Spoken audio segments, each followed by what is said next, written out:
Evet arkadaşlarım, sembolik mantık konusunun ikinci bölümü olan önerme eklemleri konusuna bir giriş yapalım ve önerme eklemlerini beraberce öğrenelim. Bakalım elimdeki mevcut kaynak kitap bize önerme eklemlerini nasıl anlatmış. Öncelikli olarak girişte şöyle bir tanım var. Bakalım ne diyor? Bunu bir incelememiz gerekiyor çünkü.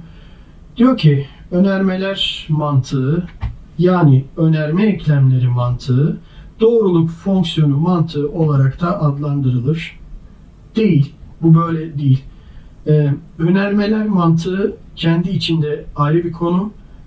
Önerme eklemleri ve bunun önermelerle birlikte kullanılması beraberce doğruluk fonksiyonu mantığını oluşturuyor olabilir. Buna bir şey diyemem. Bunu böyle anlatırsanız doğru olur. O sebeple burada kafa karışıklığı olmasın. Yani önermeler mantığını görünce doğruluk fonksiyonunu mu anlayacağım, önerme eklemlerini gördüğüm zaman doğruluk fonksiyonunu mu anlayacağım şeklinde yanlış anlaşılmalara sebep olabilecek bir cümle. Aslında tek tek bakıldığında doğru ama cümle kuruluşunda bir hata var. Bu da size yanlış düşüncelere sevk edebilir. Onun dışında doğruluk fonksiyonu dediğiniz zaman da aklınıza gelecek olan şöyle bir tablo düşünün. Bu tablonun şöyle bir kısmı ayrıktır. Böyle bir ayrım yoktur ama böyle bir çizgi göremezsiniz. Şurada bir ifade, şurada bir ifade, şurada bir ifade, şurada bir ifade. İfade dediğimde önerme.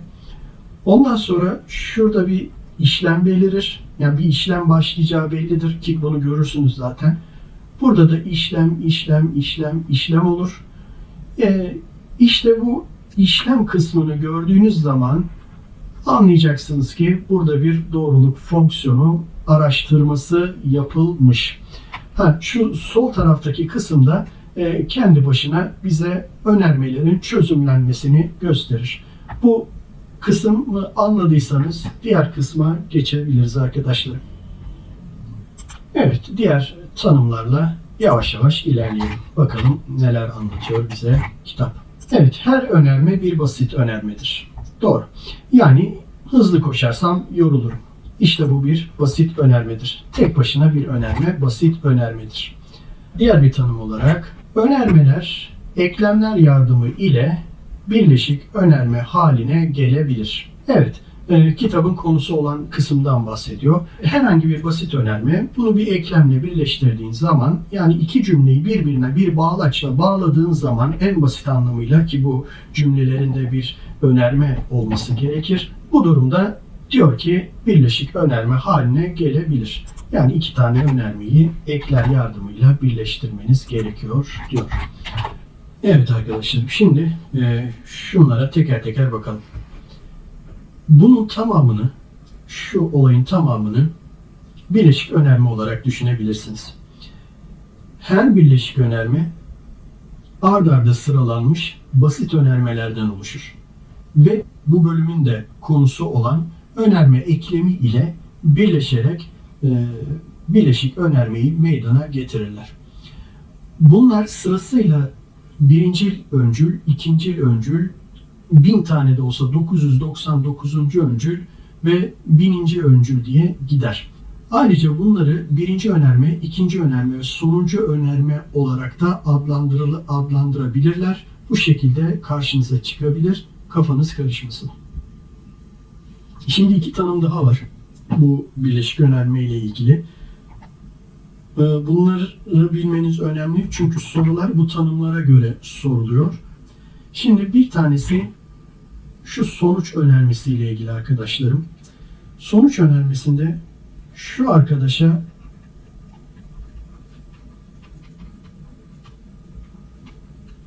diyorlar. Haberiniz olsun. Bunun adı ana bileşen. Ve şu bağlaça da, yani bu önerme eklemine de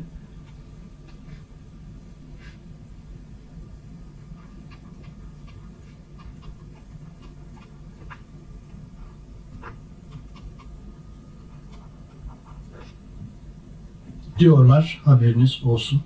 Yani önerme eklemine bu ne diyor, işte bu bileşenin ana işlemi nedir, asıl işlemi nedir? Hani burada bunları Bu şekilde tanımlıyorlar. Kafanız karışmasın. Buraya asıl da diyebiliyorlar. Aklımdayken. Evet. Sonra unutmayayım. Evet. Asıl konu, asıl işlem, ana konu, ana işlem diye soruyorlar. Ne diyor mesela? Diyor ki bu bileşik önermenin asıl işlemi nedir? Asıl işlemi bağlaçını soruyor yani. Haberiniz olsun. Sonuç önermesine de ana bileşen diyor. Buna da asıl bileşen de der mi? Vallahi diyebilir. Bölüme bağlı olarak, okuduğunuz üniversiteye bağlı olarak asıl bileşen de diyebilir. Şaşırmayın. Burası da anlaşıldıysa bir adım daha ilerleyebiliriz. Evet, şimdi de tanımların toplu olarak göründüğü bir görsel bize sunmuş kaynak kitap. Buna bakalım. Ben böyle şeyleri önemsiyorum. Çünkü anlaması daha kolay oluyor. Evet, şöyle bir şey vermiş. Buradan da bakalım hemen bir buraya kadar ne gördük. Evet, basit önerme. Diğer önermelerden türetilmemiş önermelerdir. Evet, doğru. Bileşik önerme, önermelerin birleştirilmesi ve eklemlenmesiyle oluşturulan önermedir. Evet. Ana bileşen az önce gördük. Bileşik önermenin son birleştiren önermesidir. Evet. Önerme eklemi yine önermelerin oluşturulmasına yardımcı olan ifadelerdir. Evet arkadaşlarım, önerme eklemleri gündelik dilde pek çok farklı ifadelerle belirtilir. Bu ifadeler de önerme eklemi olarak kullanıldıklarında aynı anlama gelen önerme eklemi gibi değerlendirilmelidir.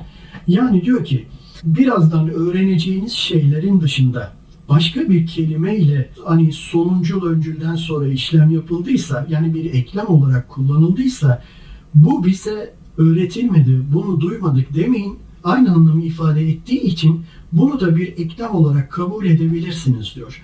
Örnek vermeye çalışayım. Fakat olarak bize öğretilmiştir de orada ama geçiyordur. Ben burada fakat görmedim, o yüzden fakatmış gibi değerlendirmiyorum demeyin. Ama fakat aynı şeydir. Bunu da fakat gibi değerlendirebilirsiniz diyor. Türkçe'ye hakimiyetinize dikkat çekiyor burada. Bir önceki konudan bağımsız ve farklı olarak başka bir şey anlatıyor. Karışmasın. Ne varmış? Değilleme eklemi, tümel evetleme eklemi, tikel evetleme eklemi, koşul eklemi, karşılıklı koşul eklemi, tikel değilleme eklemi, tümel değilleme eklemi. Bakalım. Değilleme eklemi bize bir değil anlatmalı diyor. Yani örnekten gidecek olursak, hızlı koşarsam yorulurum önermesini şöyle değilleyebilirsiniz. Hızlı koşarsam yorulmam. Bunu değil olarak net bir şekilde önermede göremezsiniz. Çünkü dil yapısı olarak biz değili bu şekilde kullanmıyoruz. Az önceki kullandığım gibi kullanıyoruz. Yorulmam dersiniz, buna bir değil anlamı katar. İngilizce olsaydı bunu cümle içinde not olarak görürdük, anlardık ama biz not olarak ya da değil olarak bir şey görmüyoruz. Dolayısıyla değili ifade eden her durumda değillemeyi görmüş gibi kabul edebilirsiniz.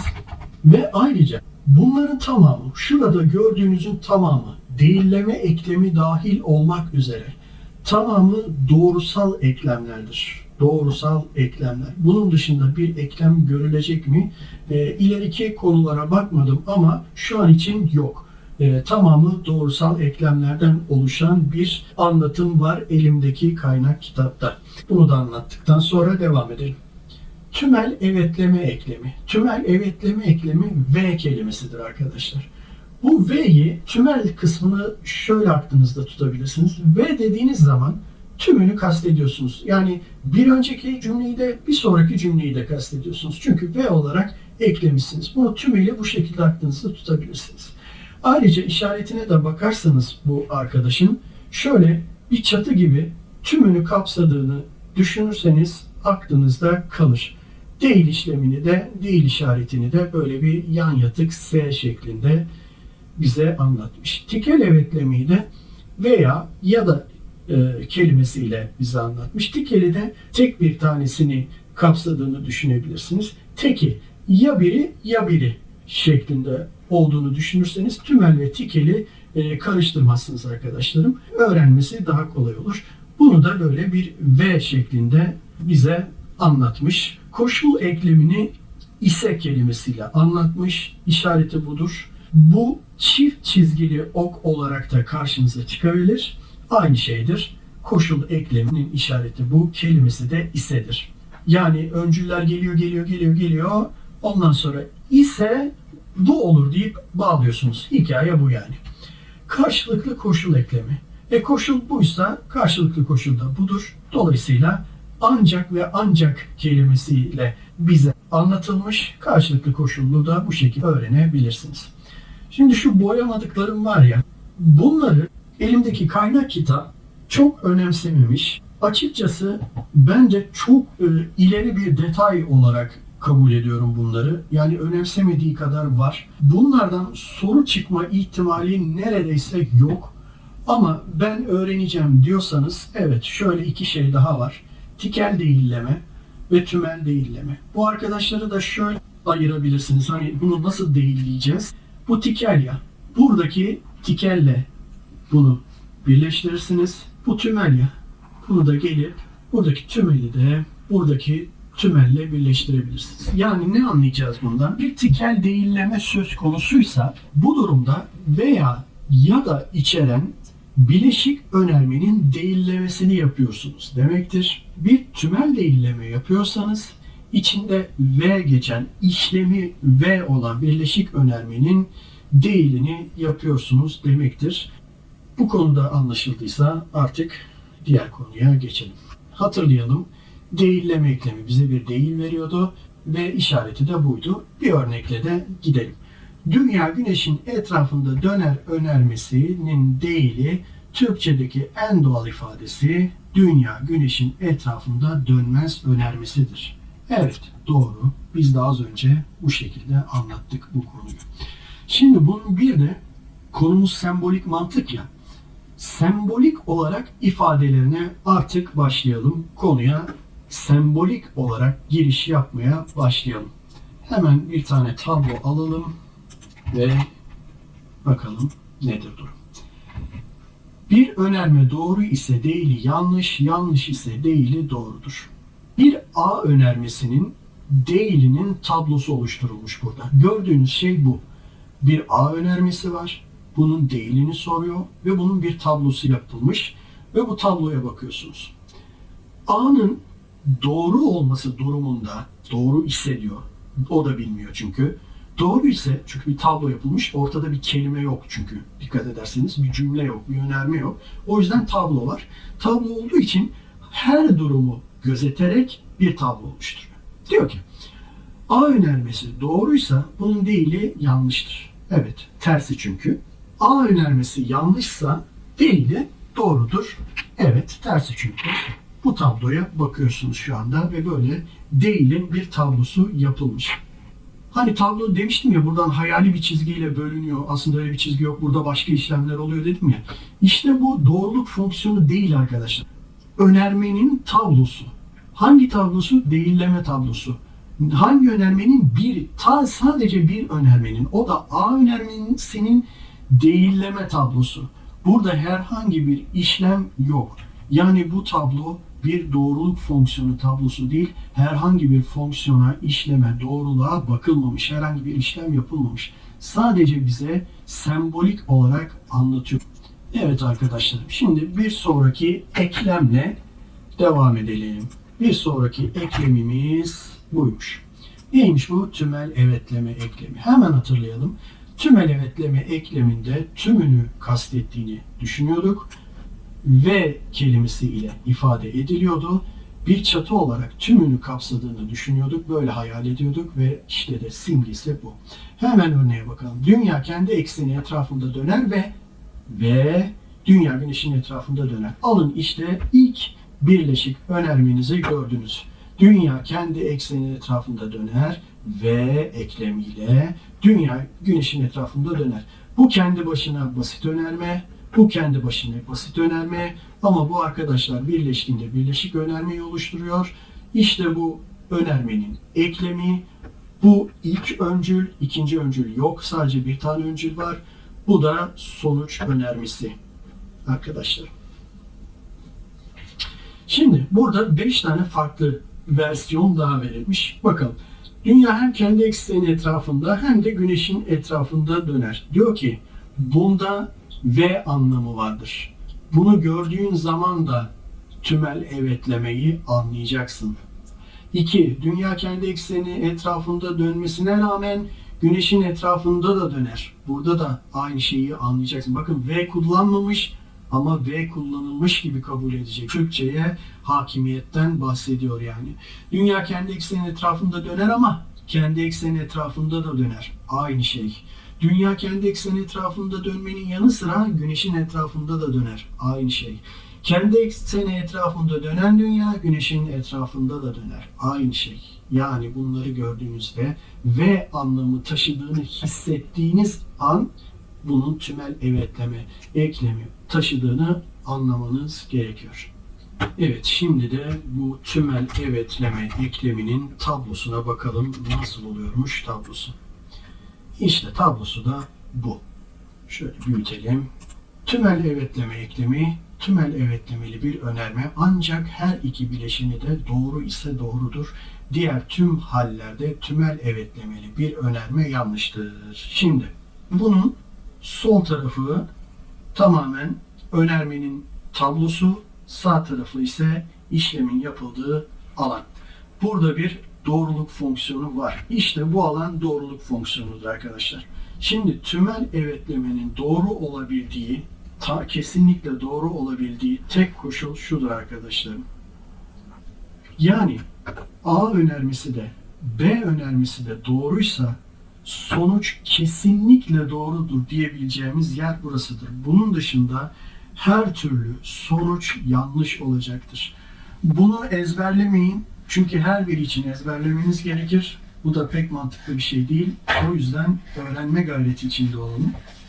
Nasıl öğreneceğiz peki bunu? Örnekten gideceğiz. Dünya Güneş'in etrafında döner ve kendi etrafında döner. Dünya Güneş'in etrafında döner. Değil mi? Doğru. Kendi etrafında da döner. Doğru. Dolayısıyla sonuç doğru. Dünya Güneş'in etrafında döner, kendi etrafında dönmez. Yanlış. Dünya Güneş'in etrafında dönmez, kendi etrafında döner. Yanlış. Bu şekilde kodlayarak giderseniz sonucu bulursunuz. Eğer bunu ezberlemeye kalkarsanız ezberleseniz bile karışabilir. O yüzden öğrenmeye gayret edin. Tümel evetleme tamamsa diğer bölüme geçelim, diğer konuya geçelim. Ve şimdi de gelelim tikel evetlemeye. Tikel evetleme hemen hatırlayalım veya ya da olarak bize veriliyordu ya da benzer anlamlar. Şöyle bir işareti vardı. Örneğe bakalım. Dünya kendi ekseni etrafında döner veya dünya güneşin etrafında döner. Bu tam böyle olmayabilir veya anlamı taşıyan başka bir şey de gelebilir. Mesela ya da gelebilir değil mi? Bunları gördüğümüzde artık anlıyoruz ki burada bir tikel evetleme var. Evet döner, evet döner. Tamam mı? Evet döner, evet döner. Şöyle de bir işareti vardır. Hemen önerme tablosuyla birlikte doğruluk tablosuna, doğruluk fonksiyonu tablosuna da beraberce bakalım nasıl oluyormuş bunun tablosu. Evet, tablosu da buymuş. Şimdi tabloyu inceleyelim bakalım. Okuyalım. Tikel evetlemeli önerme ancak iki bileşeni de yanlış ise yanlış olur. Diğer tüm hallerde önerme doğrudur diyor. Yani buradaki hikayede şuymuş, önemli olan kısım bu. Bakalım. Yine örnekten gidelim. Dünya güneşin etrafında döner veya kendi eksenin etrafında döner. Doğru. Bu da doğru, bu da doğru. Dolayısıyla bu da doğru. Dünya güneşin etrafında döner veya kendi ekseni etrafında dönmez. Doğru. Şimdi diyorsunuz ki aga burada bir yanlışlık var. Tamam doğru yanlışlık var ama şunu sakın kaçırmayın. Bu bir tikel evetleme arkadaşlar. Tikel. Yani birinden birini seçmek durumunda olduğunuz zaman yani veya durumu olduğu zaman geçerlidir. Dolayısıyla bunların her ikisinin veya bir tanesinin doğru olma durumu sonucu doğru yapar. Tamam mı? Buradaki hikaye bu. Başka da bir şey yok bunun. Dünya güneşin etrafında dönmez, kendi etrafında da dönmez. Yani yanlıştır bu da. Tamam mı? Bu kadar. Geçelim diğerine. Evet arkadaşım şimdi bir başka konu olan tikel evetlemede yine tikel evetleme konu ama bu sefer dışlama konusuna bir bakalım. Biraz detay bir konu ama zor değil. tikel evetlemeyi öğrendiysek bunu da öğrenebiliriz. Tikel evetlemeyi hatırlayalım. Değil mi? Buydu. Veya ile tikel evetleme yapılıyordu. Tikel evetlemede dışlama konusuna da bakalım. Şimdi tikel evetlemede dışlama ikisinin bir arada olamayacağı ya da durumunda geçerlidir. Akşam ya sinemaya gideceğim ya da spor yapacağım. Şimdi ikisini bir arada yapamazsın. Ya sinemaya gideceksin ya spor yapacaksın durumu var ise bu durumda tikel evetlemede dışlama var demektir. Onun da kendine özel bir simgesi var tabii ki. Ama bunu da tablosundan görelim, tablosundan inceleyelim. Böylece daha kolay anlaşılacaktır. Evet, tablosu da bu. Şimdi bu tikel evetlemenin altına bir çizik atıyorlar. Bu da bunun dışlaması oldu. Değillemesi değil bakın, dışlaması. Değilleme farklı bir konu. Şimdi A önermesi, B önermesi ve sonuç. Birinci önerme doğru, ikinci önerme doğruysa yanlış olur. Neden? Çünkü ikisinin bir arada olamayacağı, birini dışlamak zorunda olduğumuz durum. Doğru yanlış ve biri zaten otomatik dışlanmış doğrudur. Yanlış doğru ve biri zaten otomatik dışlanmış doğru. Yanlış yanlışsa zaten yanlıştır. Yanlış. Bu kadar. Başka da hiç kafa karıştıracak bir şey yok dışlama konusunda. Evet arkadaşlar şimdi koşul eklemine bakalım. Koşul eklemi bize ne anlatıyormuş? Koşul eklemi ise kelimesiyle anlatılıyor. İşareti bu. Dünya güneş ile ay arasına girer ise ay tutulması olur diyor.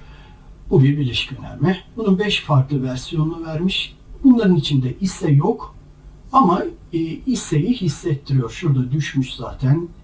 Düştüğü yerleri yakaladığınızda ise var diyebilirsiniz. Burada da yinde olduğunda ise durumu da var. Bunları yakalayın demek istiyor. Bu örneklerde dikkatli olacaksınız. Türkçe'ye hakimde oluyorsanız bunları rahatlıkla çözebilirsiniz. Şimdi doğruluk tablosuna, önerme tablosuna ve doğruluk tablosuna birlikte bakalım. Yanlış ise doğru olabilir. Doğruysa da doğru olabilir. Yanlışsa da yanlış olabilir. Ama doğruysa yanlış olamaz. Ya doğrudur ya değildir. Tamam mı? Bunun da mantığı bu. Bunu da bu şekilde öğrenirseniz ezberlemek zorunda kalmazsınız. Arkadaşlarım diğer ekte karşılıklı koşul eklemi. Ancak ve ancak kelimesiyle bize kendini belli edecekmiş. İşareti de bu. Tekrar hatırlayalım. Örneğe bakalım. Ay tutulması gerçekleşir ancak ve ancak dünya güneş ile ay arasına girerse. Farklı versiyonlarını vermiş. Dünyanın güneş ile ay arasına girmesi ay tutulmasının gerçekleşmesinin gerekli ve yeterli koşuludur. Burada zaten koşul olduğunu söylemiş. İkincisinde de ancak dünyanın güneş ile ay arasına girmesi durumunda ay tutulması gerçekleşir. Birinci ancak, ikinci ancak. Tamam, bu da diğer versiyonları bunun. Bunları da yakalamanız gerekiyor. Yani şu işareti gördüğünüz zaman bir ancak ve ancak anlamı arayacaksınız içeride. Böyle açık açık yazmamışsa. Bu da tamamsa şimdi bunun bir de tablosuna bakalım. Evet, bu arkadaşı da bir anlamaya çalışalım. Neymiş bu arkadaşın derdi? Peki. Taner'in başarılı olması ancak ve ancak çok çalışmasıyla mümkündür. Tamam. Taner'in başarılı olması ancak ve ancak yatmakla mümkündür. Yanlış. Ayrıca Taner'in başarısız olması çok çalışmakla mümkündür. Yanlış. Taner'in başarısız olması yatmakla mümkündür. Doğru. Bunu da bu şekilde öğrenebilirsiniz. Tikel değilleme veya bağdaşmazlık eklemi. İkisi de aynı şey yani. Bu bize neyi anlatıyor biliyor musunuz? Bir kelime yok ama ikisinden biri değil demek istiyor. İşareti de bu arkadaş. Yani Şefir çubuğu diyorlar galiba. Paradokslar için geçerlidir. Bu yapacağınız işlem. Bunun soru olarak çıkacağını düşünmüyorum. Kaynak kitapta da zaten incelenmemiş ama yine de bir tablosu var. Tablosuna da bakalım. Bakın arkadaşlarım bunda da şöyle bir durum söz konusu. Şimdi siz şu işareti gördünüz ya. Şimdi bu işaret dışlama ya. İkisinden biri değil demek ya. Doğru ve doğru durumlarında birini dışlayamıyorsunuz. Bu yüzden bu durum yanlış olarak kalır. Hepsi bu. Böyle düşünün bunu. Dışlayacaksın. Doğru ve doğru durumunda dışlayacak bir şey bulamazsın. O yüzden bu yanlış olur. Doğru, yanlış. Bunu dışlarsın. O zaman doğru olur. Yanlış doğru. Bunu dışlarsın. O zaman doğru olur. Yanlış yanlış da ikisini de dışlarsın. Yine doğru olur. Ama burada olay şu arkadaş ki konu dışlama ise. Evet, son değillememizi de ekrana alıp inceleyelim. Bakalım son değillememiz neymiş? Bu da bir tümel değilleme eklemi. Bundan da soru çıkacağını düşünmüyorum. Bunda da elimdeki kaynak kitap bu konuya neredeyse hiç değinmemiş. İşareti şudur. Nededir? Bakın bunu da şöyle hemen aklınıza yazabilirsiniz. Şunun bir down olduğunu düşünün. Kötümserlik, down olduğunu düşünün. Hiçbir şeyi kabul etmiyor. Ne onu kabul ediyor ne de onu kabul ediyor. Bunu böyle düşünün. Birazdan tablosuna da bakarız zaten. Tamamının değil durumunda olduğu önermelerdir. İki koşulun doğru olması durumunda. Yani iki koşul da doğruysa tamamının değil durumda olduğu önermeler. Birinci önermeye de bana ne diyor, ikinci önermeye de bana ne diyor. Evet, aynen öyle diyor. Ne ay güneşin etrafında döner ne de güneş ayın etrafında döner. Şimdi tablosuna bakalım bu arkadaşın nasılmış tablosu. Evet, birinci önerme doğru, ikinci önerme doğru, o zaman yanlış. Birinci önerme doğru, ikinci önerme yanlış. Doğru var burada, bunu da istemiyor zaten. Yine olmadı. Birinci önerme yanlış, doğru, yine olmadı. Ne o olsun ne bu olsun o zaman oluyor. O zaman mutlu oluyor işte. Yani İkisinden de bir tanesi olmasın dediğin zaman bu arkadaşın neşesi yerine geliyor. O da bu kadar. Evet arkadaşlarım, doğruluk fonksiyonu tablolarına geçmeden önce öğrenmemiz gereken bir iki tane tanım var. Onlara bakalım. Bunlardan bir tanesi modaliteler yani kipler. Bunlardan bir tanesi zorunluluk, diğeri ise mümkünlük, olasılık ya da olasılık. Bir paragraf olarak vermiş elimdeki kaynak kitap. Çok fazla detaya girmemiş. Muhtemelen bundan soru çıkmayacaktır. Şöyle bir örneğe bakalım.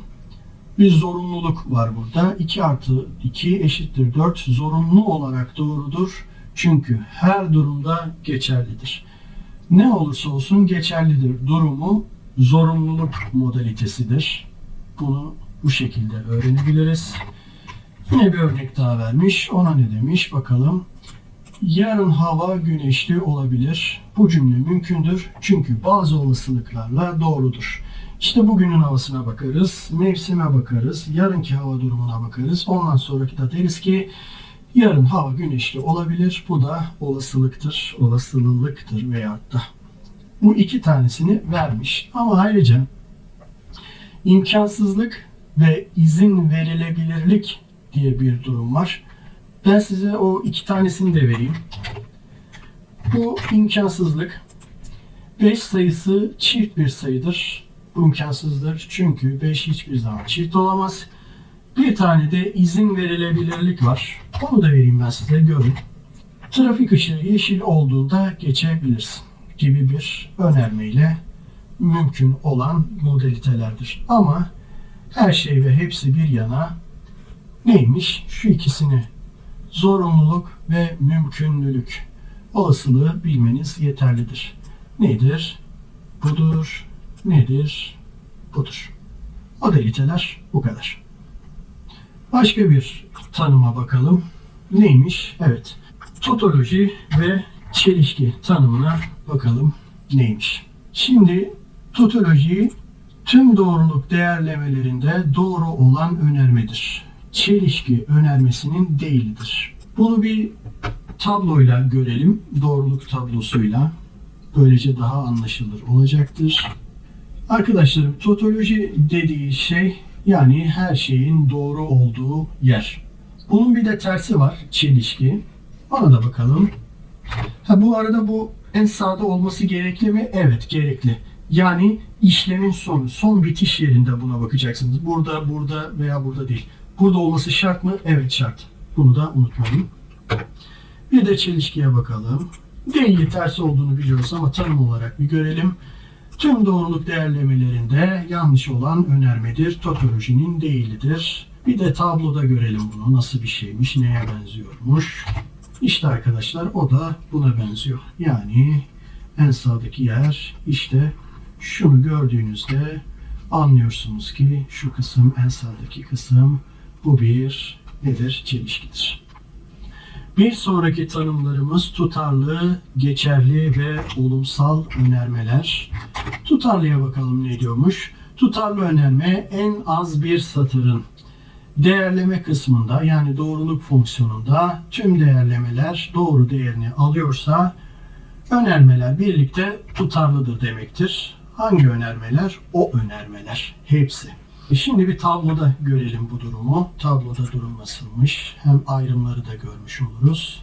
En az bir satırda doğruluk değeri alıyorsa tamamdır bu iş. Tutarlıdır diyor. Şimdi önermeler birlikte tutarlıdır diyor. Bu bir önerme mi? Evet. Bu bir önerme mi? Evet. Bu bir önerme mi? Evet. Kaç önerme var? 3 önerme. Bu 3 önermenin birlikte tutarlı olup olmadığına bakacağız. Nerede bakacağız? Fonksiyon tablosunda. Yani doğruluk değerleme tablosunda. O nereden başlamış arkadaşım? O da buradan başlamış. Yani bunun bu tarafı artık değerleme, işlem yapmış. En az bir satırda D alıyor mu? Baktım evet burada alıyor. Bu 3 tane arkadaş birlikte tutarlıdır. Başka var mı? Var. Bir tane olması yeterliydi. Ama 2 tane zaten varmış. Dolayısıyla bu tutarlıdır. Başka bir örneğe bakalım şimdi. Başka bir konuya. O da nedir? Geçerli önerim, geçerli önerme veya geçerli çıkarım. Tüm satırların değerleme kısmında, doğruluk fonksiyonunda yani tüm değerlemeler doğru değerini alıyorsa önermeler geçerlidir. Tüm önermeler için diyor. Arkadaşlarım şimdi burada bakmanız gereken yerleri anlatayım size. Şimdi bu birinci önerme. Bu ikinci önerme. Bu üçüncü önerme. Bu ikinci bileşik önerme. Şu ikinci bileşik önerme. Buradan itibaren yazımı gördüğünüzde ancak görebilirsiniz bunu. Şurada bir 3 nokta varmış. Tamam mı? Bu 3 noktadan sonra da işlemi başlatmış. Dolayısıyla şu kısımda şu birinci birleşik önerme ile ikinci birleşik önermenin doğru olduğu her durumda sonucun yani en sağdaki sütunun doğru olduğu durumlara bakmanız gerekiyor. Tamam mı? Ayrım bu. İnce noktası bu bunun. Başka da bir numarası yok. 1, 2, 3 tane önerme. Geç bunu. Birinci birleşik önerme, ikinci birleşik önerme. Doğru, doğru. Sonuç doğru. Tamam. Doğru, yanlış, geç olmadı. Yanlış, doğru, geç olmadı. Yanlış, yanlış, geç olmadı. Hop bu oldu. Bu oldu. Doğru, tamam. Doğru, tamam. Evet. Bu hepsinde doğru olduğu için şu P, Q, R önermesi, bu 3 önermenin oluşturduğu bileşik önermeler ve işlem sonrası doğruluk fonksiyonu işlemi sonrası yapılan işlemde de görüldüğü üzere tamamen geçerli bir önerim, geçerli bir çıkarımdır. Geçerli önerim de bu şekilde. Bir de olumsal önerme var. Ona da bakalım nasıl bir şeymiş bu olumsal önerme. Hem doğru hem yanlış doğruluk değerlemelerine sahip önermelerdir. Peki bakalım nasıl bir şeymiş. Hem doğru hem de yanlış. Birinci önerme burada, ikinci önerme, üçüncü önerme, birinci birleşik önerme, ikinci birleşik önerme. Az önceki tablo bu. Sonra bir de sonuç. Burada doğruyu almış, doğru gitmiş ya. Yanlış dediği de şu. Söylediği satır bu arkadaşlar. Bu satırı da içinde barındırdığı için yanlış ve sonucunda yine yanlışa ulaştığı için ve şunlarla birlikte var olduğu için, geçerli önerimlerle birlikte var olduğu için bu önermeler toplamı, işlemi bir olumsal önerme olarak tanımlanabilmektedir. Evet, şimdi de enteresan bir tanımımız var. Önermenin doğrulayıcı ve yanlışlayıcı yorumlanması diye bir şey var. Bakalım. Doğrulayıcı yorumlama, yanlışlayıcı yorumlamanın değilidir. Yanlışlayıcı yorumlama, doğrulayıcı yorumlamanın değilidir. Yani ikisi birbirinin tersidir diyor. Peki, bakalım daha detaylı bilgilere ulaşabilmiş miyiz? Önermelerin çözümleme tablosunda bir tanım ve ifadedir. Önermenin doğrulayıcı ve yanlışlayıcı yorumlanması sadece bir tanımdan ibaretmiş. Neymiş? Önermenin doğru değerini aldığı değerlemeler, önermenin doğrulayıcı yorumlaması, yanlış değeri aldığı değerlemeler, önermenin yanlışlayıcı yorumlaması olarak adlandırılır. Bu ikisi önermenin yanlışlayıcı yorumlamalarıymış. Şu D yazanlar da doğrulayıcı yorumlamalarıymış. Budur. Evet, bir başka tanım mantıksal içerme tanımı. Neymiş mantıksal içerme tanımı? Bakalım, hep beraber öğrenelim. Mantıksal içermenin işareti buymuş. Bir önermenin doğruluğunun başka bir önermenin doğruluğunu garanti etmesi durumudur.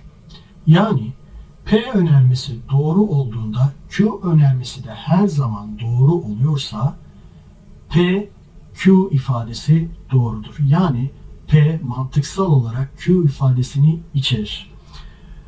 Bu ilişki şu anlama gelir. P doğru olduğunda Q da kesinlikle doğrudur. P yanlış olduğunda Q'nun doğru olup olmaması önemli değildir. İçerme yanlış sayılmaz. Sadece P doğru olup Q yanlış olduğunda içerme yanlıştır. Diğer tüm durumlarda içerme doğrudur. Bakın. P doğru, Q doğru. Burada bu tabloyu İngilizce bir kaynaktan aldım. O yüzden true ve false olarak geçiyor. Doğru, şu T'ler doğru, false'lar da yanlış. Yani farklı bir şey yok yani burada. Aynı şey.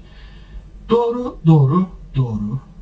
Doğru, yanlış, yanlış. Diğer her durumda doğru. Neden biliyor musunuz? Çünkü şu sebeple. P'nin Q'yu içermesi söz konusu arkadaşlar. Yani istenen bu. Eğer ki Q'yu içermediği tek bir durum dahi varsa yanlıştır. Biz içereceği kısmı arıyoruz. Burada kuracağınız mantık bu. Başka da bir şey yok bunun. Tamam. Mantıksal içerme olayı bu. Şimdi başka bir konuya bakalım. Bu tamamsa. Bu da mantıksal eşdeğerlilik. Bakalım mantıksal eşdeğerlilik neymiş? Mantıksal eşdeğerlilik şöyle bir denktir işaretiyle gösteriliyor.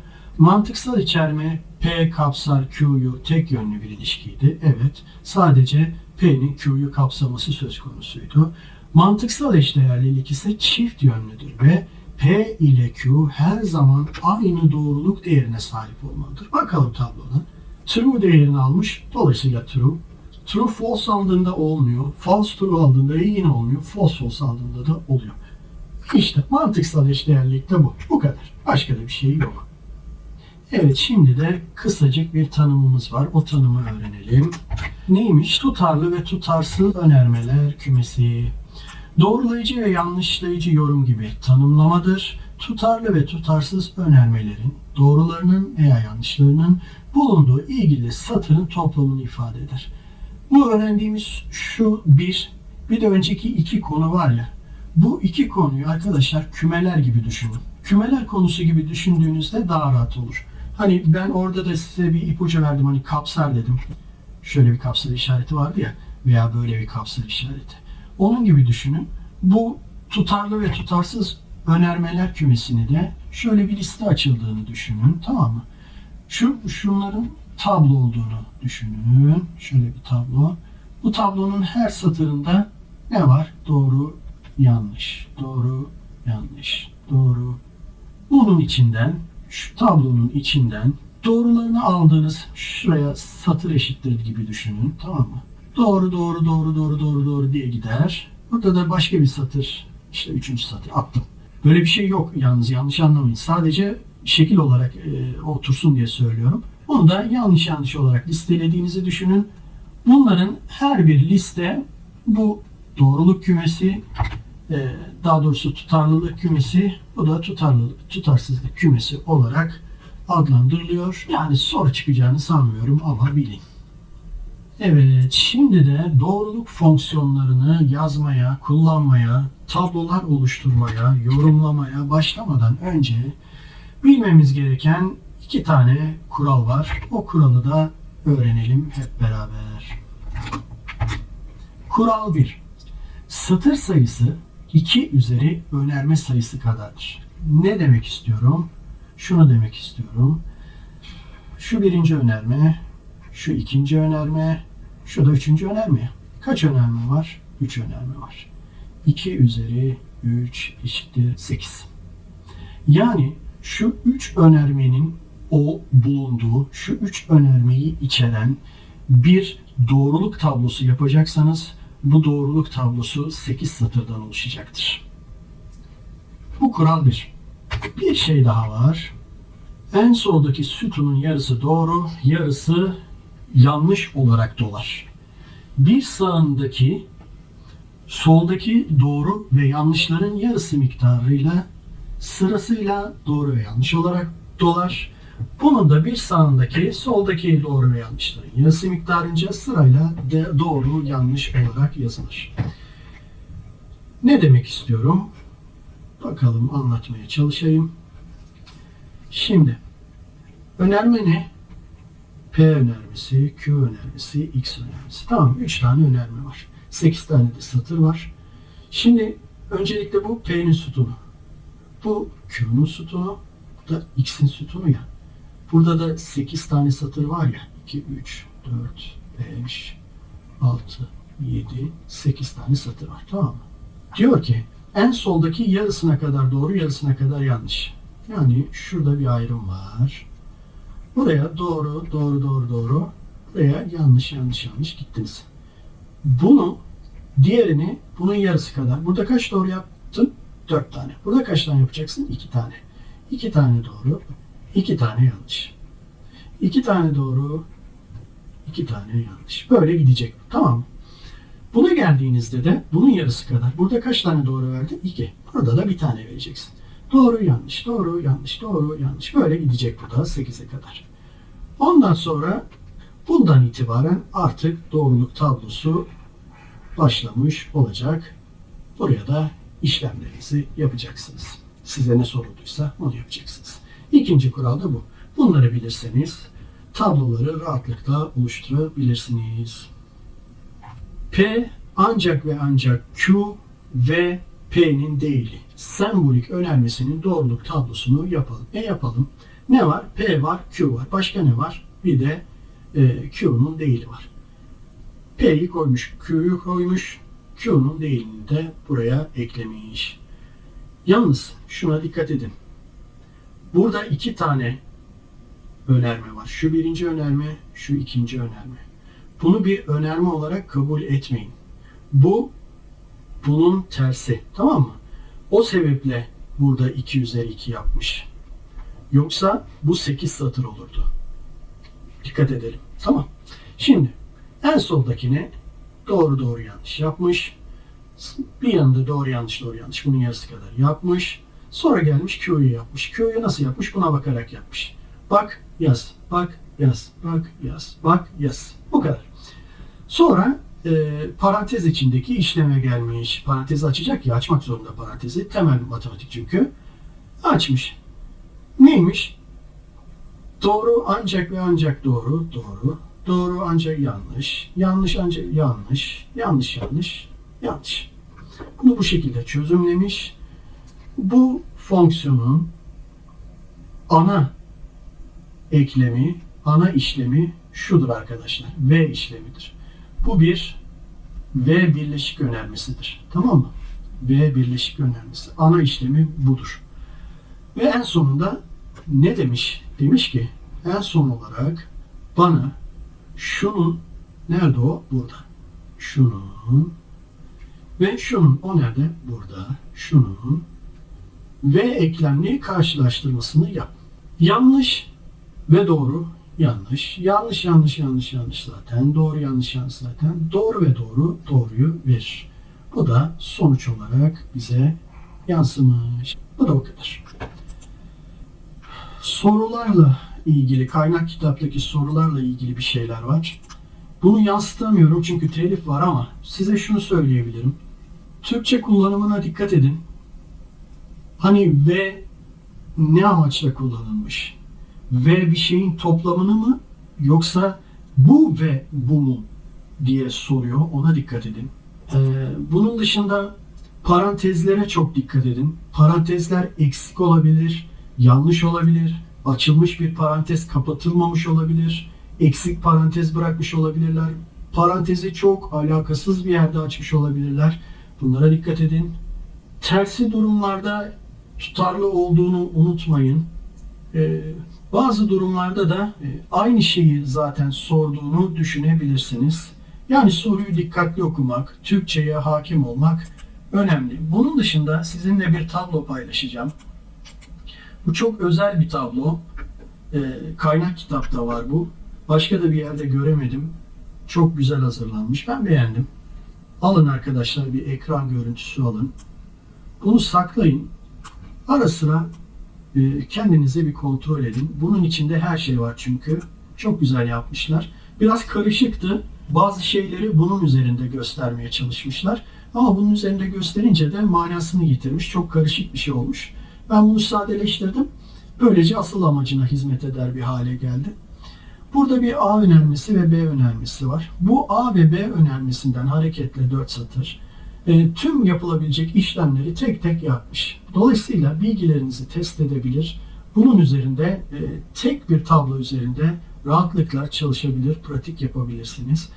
Burada bunu birleştirmiş, bir anlamsız olmuş. Gerek yoktu ama neyse öyle yapmış. Burada şunu demek istiyor. Birinci ve ikinci satırdaki yanlış iki satırda kapsar diyor. 3 ve 4. satırdaki doğru 2 satırda kapsar diyor. Onun dışında bir numarası yok işte. A'nın değili Y'dir. D'nin değili Y'dir. Yani D'lerin. Y'lerin değili de doğrudur. Sonra karşılaştırmış. Şunu yapmış, bunu yapmış. Bu çok güzel bir şey. Bunu da alın. Evet, ikinci bölüm için benden bu kadar. Zaten kaynak kitapta da başka bir bilgi yok. Lütfen dediğim şekilde çalışın. Ben bu videoyu hazırlarken gerçekten yoruldum. O yüzden sizden ricam, dinleyip geçmeyin. Testleri mutlaka çözün. Uğraşıyoruz. Yani siz de uğraşıyorsunuz. Ben de uğraşıyorum. Hepimiz yoruluyoruz. Hepimiz yoruluyorsak bari karşılığını görelim.